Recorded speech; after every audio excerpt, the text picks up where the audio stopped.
वाणी बहुत प्रकार की, जिसका आदि न अंत, जो वाणी तेरे काम की, ताका कर साधंत। वाणियां बहुत सी बोली गई हैं, कोई जीव स्तर की बोली गई है, कोई शिव स्तर की बोली गई है, कोई पीव स्तर की बोली गई है। लेकिन आपको कैसा गुरु मिलता है, कैसी वाणी दिखा के कैसी साधना देता है, इस पर डिपेंड करता है कि आपकी मुक्ति होगी कि नहीं। अगर आपको ऐसा गुरु मिल गया जो जीव स्तर की वाणियां दिखा के आपको कहता है कि जीव ही सर्वे सर्वा है, तो मेरे भाई आप कभी मुक्त नहीं हो पाओगे। जो आपको शिव स्तर की वाणियां दिखा के कहता है कि देखो ब्रह्म ही सब कुछ है, ब्रह्म ज्ञान ही पूर्ण ज्ञान है, तो मेरे भाई वो भी आपको जन्म मरण से पार नहीं ले जा सकता। और जो आपको पार ब्रह्म की वाणी दिखा के पार ब्रह्म अवस्था का बोध करा के पार ब्रह्म से ही मिला दे, वही गुरु आपको पार कर सकता है। अरे ताती वाव न ला गई, पार ब्रह्म शरणाई। तत्ती वाव यानी गर्भ जून में नहीं आएगा कोई। जो भी पार ब्रह्म परमात्मा की साधना करेगा, पार ब्रह्म का ही रूप हो जाएगा। तो मेरे भाई हर चीज को अच्छी तरह समझना है, अच्छी तरह जानना है, ताकि कल को कोई भी आपको भ्रमित ना कर पाए। ऐसा दिव्य ज्ञान प्रकट हो जाए आपके अंतर में कि आप उस मालिक के शब्द को पहचानने में कोई भूल ना कर पाओ। अभी बहुत से आएंगे जो आपको बताएंगे कि नाम कैसे लिया जाता है। मन में सिमरण करो, मैं कौन हूं, मैं कौन हूं, मैं कौन हूं। अभी बहुत से आएंगे जो आपको कहेंगे कि मन में सिमरण करो, मैं आत्मा हूं, मैं आत्मा हूं, मैं आत्मा हूं। ऐसे पागलों की कोई कमी नहीं है मेरे भाइयों इस जहान में। एक ढूंढो 10 मिलेंगे। अरे किससे पूछ रहे हो मैं कौन हूं? गुरु बताता है मैं कौन हूं। गुरु से पूछा जाता है कि मैं कौन हूं। यहां पे खुद से ही पूछवाया जा रहा है मैं कौन हूं, मैं कौन हूं, मैं कौन हूं। ये एक प्रश्न है मैं कौन हूं, ना कि ये कोई मंत्र है कि मैं कौन हूं।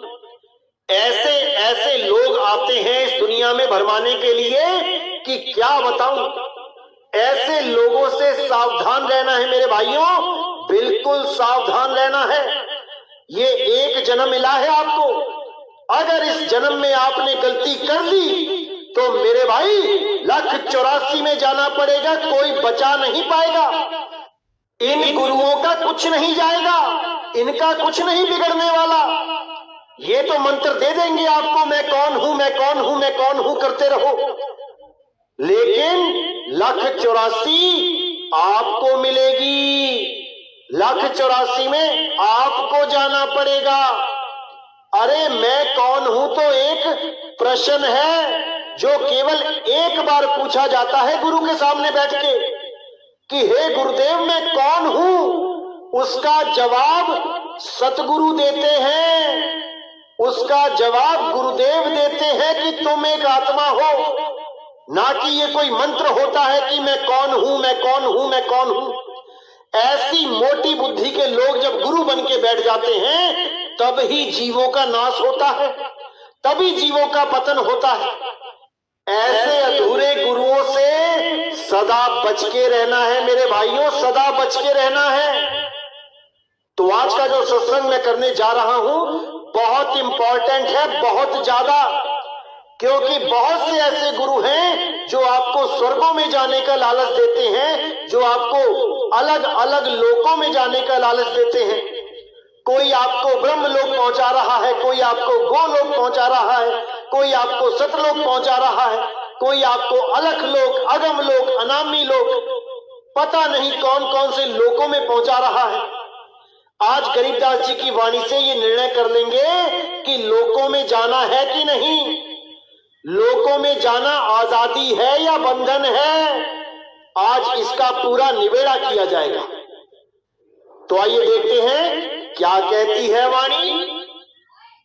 स्वर्ग नरक नहीं मृत्यु है, नहीं लोक बंधन, गरीब दास जिंदा कहे शब्द सत्य प्रमाण।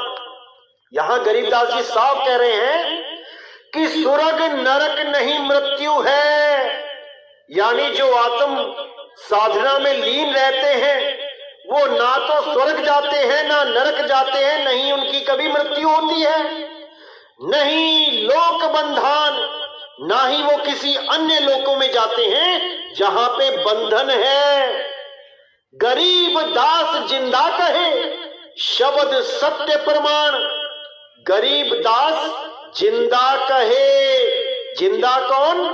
वही जिंदा बाबा जो बेई नदी पे बाबा नानक को मिले थे, जो भाई बाला वाली साखी में जिनका प्रमाण है। गरीब दास जिंदा कहे शब्द सत्य प्रमाण, कि शब्द ही सत्य है, प्रमाण के साथ मेरी बात को मान लो कि शब्द में ही समाना है, ना कि किसी स्वर्ग नरक या किसी और लोक में, कोई अलख लोक, अकह लोक, अनामी लोक, सतलोक नहीं जाना है कहीं, अपने आत्म स्वरूप में लीन हो जाना है। वही शब्द गुरु का आपको अनुभव होगा, वही शब्द गुरु की अनुभूति होगी, ना कि किसी लोक में जाके। अरे कोई भी लोक है वहां पे उस लोक के हिसाब से आपको शरीर मिल जाएंगे, आप हमेशा शरीर में ही रहोगे, विदेही अवस्था को कभी प्राप्त नहीं कर पाओगे। तो आगे कहते हैं शब्द शब्द रहेगा भाई, तूनी सृष्टि सब परलो जाई। यानी केवल शब्द ही शब्द रहेगा जब शब्द में लीन हो जाओगे। उसके अलावा कोई भी सृष्टि है जहां तुम जाने की आस लगा के बैठे हो, वो सब परलो जाई, वो सब का प्रलय हो जाता है। क्योंकि जो चीज बनी है वो एक दिन बिगड़ेगी जरूर। जैसे कबीर सागर में सतलोक, अलख लोक, अगम लोक, अनामी लोक का जिक्र आता है। जो सृष्टि बनाई गई है तो जो बनी है वो एक दिन बिगड़ेगी भी, और जो कभी बना ही नहीं वो कभी बिगड़ेगा भी नहीं। कौन है जो कभी नहीं बना? वो शब्द गुरु है। उसी शब्द गुरु में सूरत को संभालना है। तो जो कभी नहीं बना वो कभी नहीं बिगड़ेगा। इसको अच्छी तरह समझ जाओ मेरे भाइयों, उसी शब्द गुरु में लीन रहना है। अरे सूरत समाए शब्द में, वाको काल न खाए, जाप मरे अजपा मरे, अनहद भी मर जाए, अनहद भी मर जाए। तो ऐसे बहुत से संत मिलेंगे आपको जो आपको इस भरम जाल में डालेंगे कि मैं तुम्हें सतलोक ले चलूंगा। वहां पे कबीर साहब मिलेंगे आपको, काली दाढ़ी में मिलेंगे, कोई कहेगा आपको सफेद दाढ़ी में मिलेंगे। ये सब माया के ही गुलाम हैं, ये सब माया के ही बशिंदे हैं, और ये माया का ही काम आसान करने के लिए इस दुनिया में आए हैं। ये आप लोगों को माया के जाल में ही उलझाने के लिए आए हैं। ये आपको देह की आस लगवाने आए हैं कि आप भी एक देही हो और परमात्मा भी एक देही है। ये लोग देह से ऊपर उठना ही नहीं जानते। इनका ध्यान केवल देह में ही रहता है। ये खुद को भी देह मानते हैं, आपको भी देह मानते हैं, और परमात्मा को भी देह घोषित करने में लगे रहते हैं। ऐसे लोगों को अगले जन्म में देह ही मिलती है, क्योंकि साहिब ने बोला है जहां आशा तहां वासा। देह की उपासना करोगे, देह की आस लगाओगे तो भाई देह ही होके आओगे, और विदेह की साधना करोगे तो विदेह हो जाओगे। इसीलिए साहिब ने बार बार समझाने की कोशिश करी कि देह से परे हो जाओ। परमात्मा देही नहीं विदेही है। इसीलिए नानक साहब ने उसको अजूनी सैभंग बोला। अजूनी यानी जो सब जूनों से रहित है, जो किसी जून में नहीं आता, वो है परमात्मा। वो आगे कहते हैं चलसी कच्छ मच्छ कुरंभा, चलसी धौल धरणी अठखंबा, चलसी सुर्ग पताल समूलम, चलसी चंद सूर दो फूलम, जे आरंभ चले धर्मदासा, पिंड प्राण चलती घट श्वासा। तो यहाँ पे पूरा भेद उजागर करते हुए बताया जा रहा है कि ये कच्छ मच्छ कुरंबा, ये धरनी आकाश अठकंबा, ये स्वर्ग पताल, ये चांद सूर्य, ये सब चलते हैं, ये सब चलते हैं। और जो चलता है वो अचल नहीं हो सकता। जो चलता है वो समय के अधीन है। एक पॉइंट से दूसरे पॉइंट तक अगर कोई चीज जा रही है तो वो चलने में ही आई है, और जो चल रही है वो अचल नहीं हो सकती, क्योंकि अचल केवल शब्द गुरु है। आवे ना जावे, जन्मे नहीं मरे, सोई निज पीव हमारा हो, सोई निज पीव हमारा हो। इसीलिए गरीबदास जी महाराज ने कहा, सतगुरु के लक्षण कहूं, अचल विहंगम चाल, हमें अमरापुर ले गया, ज्ञान शब्द सरघाल। वो अचल है, और ये जितने भी लोक परलोक हैं, ये जितने भी जो कुछ भी है, ये सब चल रहे हैं। और जो चल रहा है उसका एक दिन नाश हो जाएगा। वो सत्य नहीं हो सकता, क्योंकि सत्य अचल है, अडोल है, अबोल है, अकथ है, अनाम है, अनाम है। इसीलिए बोला, नाम अनाम अनंत रहत है, दूजा तत्व न होई, कहे कबीर सुनो भाई साधो, भटक मरो मत कोई। साधो ये मुर्दों का गांव, इस गांव में सब चल रहे हैं, अचल कोई नहीं है। उस अचल शब्द गुरु में जब इस सूरत को लगाओगे तो ये सूरत अचल हो जाएगी, जो अभी चल रही है, तीनों लोक में चल रही है। इसीलिए साहिब ने बोला, सूरत फंसी संसार में, तासे पर गई दूर, सूरत बांध स्थिर करो, आठों पहर हुजूर। कहां स्थिर करो? उस शब्द गुरु में स्थिर करो, जो अचल है, जो कभी चलता नहीं है, आता जाता नहीं है। और जो चीज चलती है उस पे ध्यान लगा के अचल अवस्था को प्राप्त नहीं किया जा सकता। इसीलिए साफ बोल दिया गरीबदास जी महाराज ने, जे आरंभ चले धर्मदासा, पिंड प्राण चलती घट श्वासा। कि ये पिंड, ये प्राण, ये श्वास, ये सब चलते हैं, इन पे ध्यान नहीं लगाना है। जो भी वस्तु चलती है उस पे ध्यान नहीं लगाना है। ये जितने मंत्र हैं ये सब चलते हैं, ये जुबान पे चलते हैं, इस पे ध्यान नहीं लगाना है, इनका जाप नहीं करना है। ये मुंह से निकलने वाली जो आवाज है, जिसको आकार कहते हैं, जो लगातार चलती है,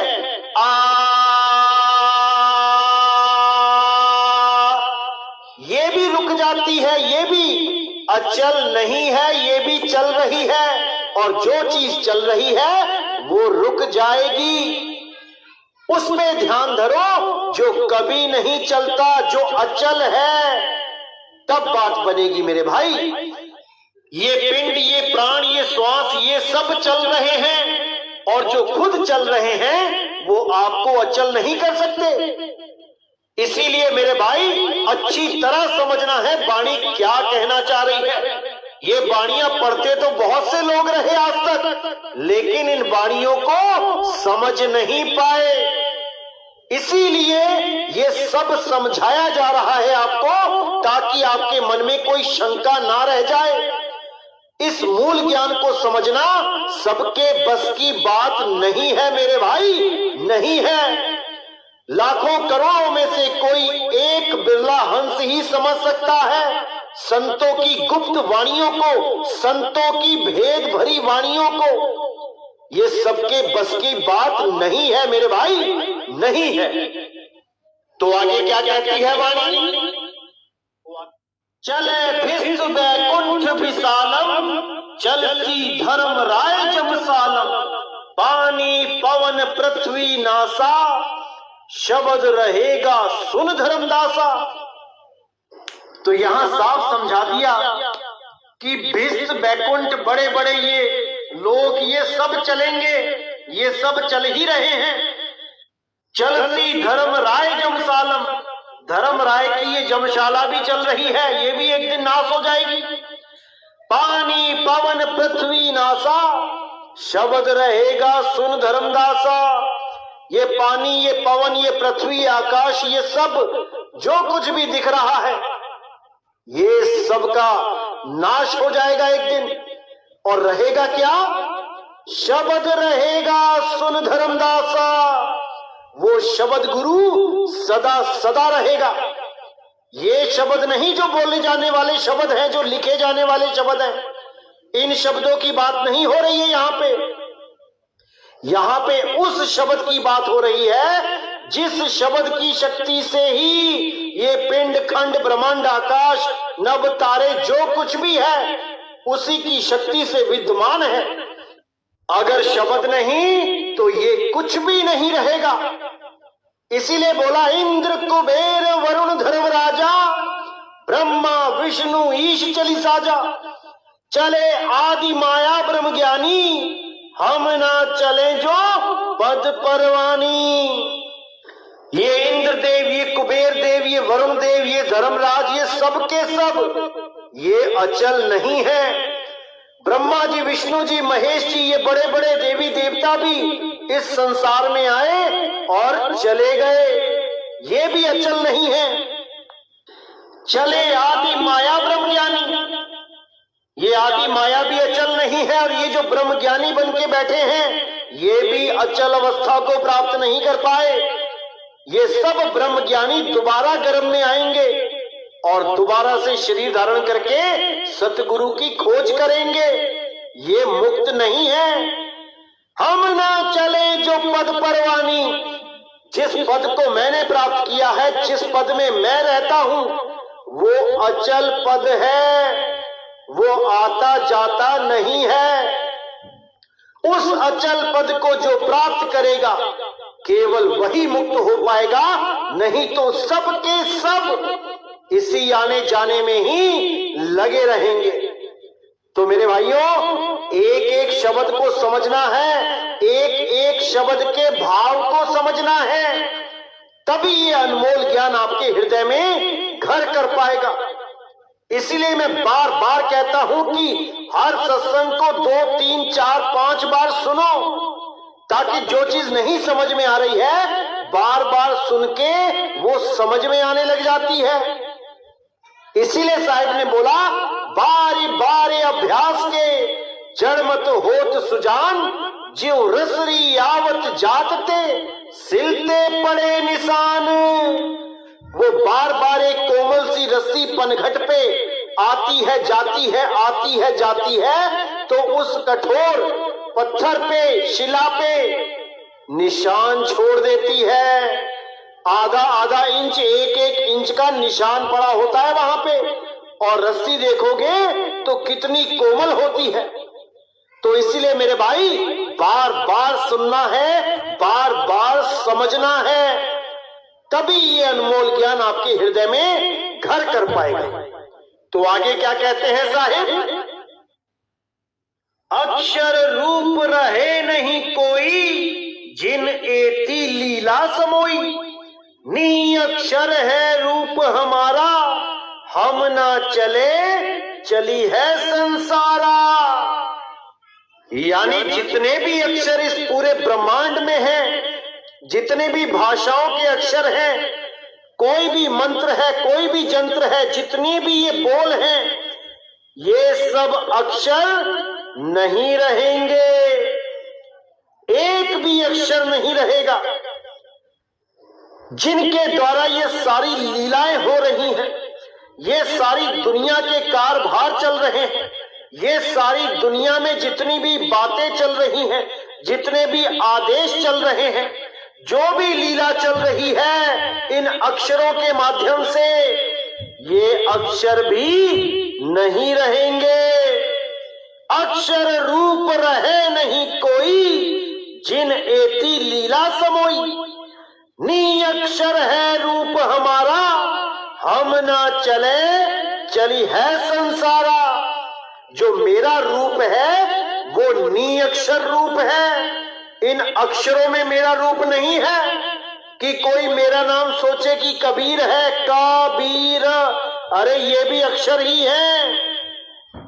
कबीर कबीर करने से भी मैं नहीं मिलूंगा, क्योंकि मैं नी अक्षर हूं। जब तक तुम्हें ऐसा गुरु नहीं मिल जाता जो तुम्हें उस नी अक्षर का भेद बता दे, तब तक तुम्हें ऐसे ही गुरु मिलते रहेंगे जो तुम्हें अक्षरों का जाप करवाते रहेंगे, और तुम्हारा ये जन्म बर्बाद करके तुम्हें 84 में डाल देंगे। इसलिए मेरे भाइयों, हर बात को समझना है।